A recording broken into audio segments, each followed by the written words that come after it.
Hai Smart Traders and Investor, kembali lagi bersama saya Kadek Mertayasa di channel Yuk Nabung Saham.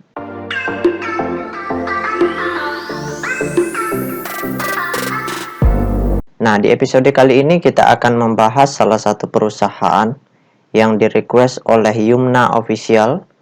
Kode sahamnya ARCI, nama perusahaannya yaitu PT ARCI Indonesia Tbk. Oke, untuk mempersingkat waktu kita langsung saja buka datanya di aplikasi iPod ya. Jika Anda menyukai konten-konten kami mengundang Anda untuk mengklik tombol like dan subscribe agar Anda mendapatkan video terbaru kami setiap minggunya. Nah, di sini kita buka dulu chartnya ya. Oke, kita ganti kodenya di sini ARCI.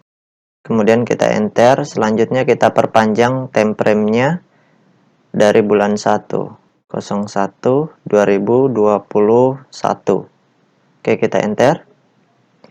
Nah, selanjutnya kita perbesar dulu. Nah, berdasarkan grafik dari perusahaan PT ARCI Indonesia Tbk ini, dari bulan Januari itu harga sahamnya berada di puncak tertinggi di harga 850-an.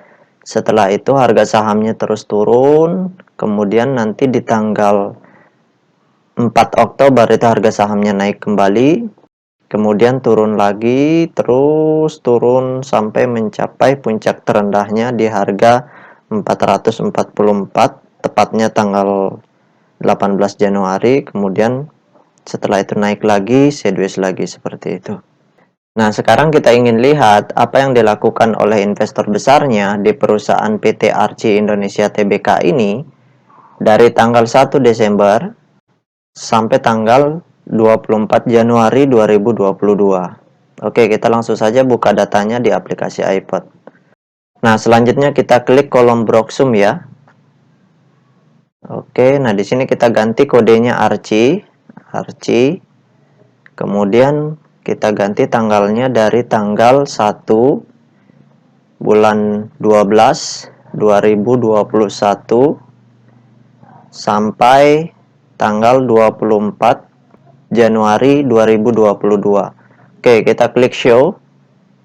Nah, berdasarkan data transaksi dari perusahaan PT ARCI Indonesia Tbk ini, kalau kita hitung total lot yang dibeli dengan total lot yang dijual secara keseluruhan dengan menggunakan tools tambahan yaitu Detektor, maka dapat ditarik kesimpulan bahwasanya dari tanggal 1 Desember sampai tanggal 24 Januari 2022 di periode ini, investor besarnya melakukan normal distribusi.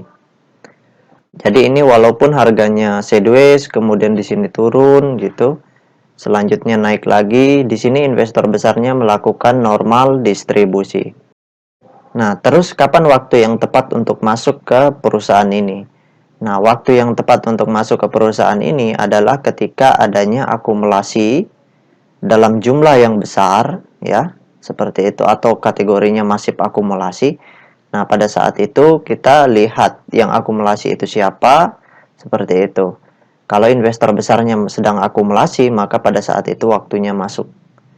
Nah, kalau misalkan terjadi distribusi seperti sekarang ini sedang normal distribusi, sebaiknya tunggu ketika ada akumulasi. Kalau di sini misalkan di harga terendah ini investor besarnya terus distribusi, sebaiknya jangan masuk seperti itu. Jadi kesimpulannya, masuklah ketika ada akumulasi besar seperti itu.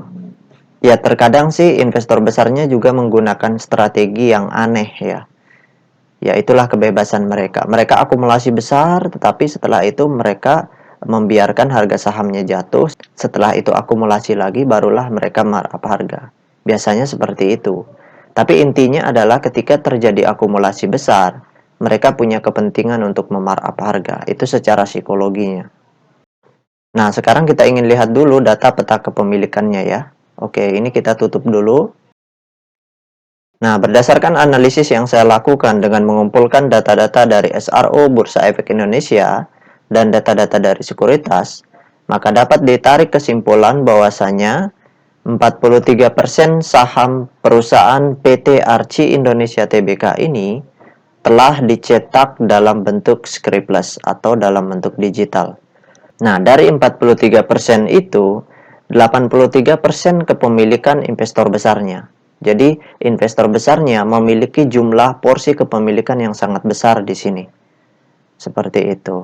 Kemudian investor retail di perusahaan ini memiliki porsi kepemilikan sebesar 5,5%. Jadi investor retail di perusahaan ini sangat kecil ya. Nah, itu pertandanya bagus sekali seperti itu. Nah, jadi kesimpulan akhirnya adalah kalau investor besarnya akumulasi dalam jumlah yang besar barulah kita masuk. Namun kalau investor besarnya tidak akumulasi, melainkan terus distribusi, jangan dulu masuk seperti itu. Kemudian perusahaan ini cukup layak ya untuk diinvestasikan jangka panjang. Kenapa? Karena kepemilikan investor besarnya sangat besar di sini. 83% itu adalah porsi kepemilikan yang sangat besar. Jadi mereka punya kepentingan yang besar untuk memarkup harga. Karena apa? Karena dana yang mereka miliki itu tertanam di perusahaan ini cukup besar seperti itu. Nah, itu saja yang dapat saya sharingkan untuk Yumna Official ya. Bagi teman-teman investor, jika ada yang ingin ditanyakan atau ada yang ingin di-request, silakan komen di kolom komentar. Nanti saya akan buatkan videonya secara khusus. Baik teman-teman investor, see you next time. Salam cuan selalu.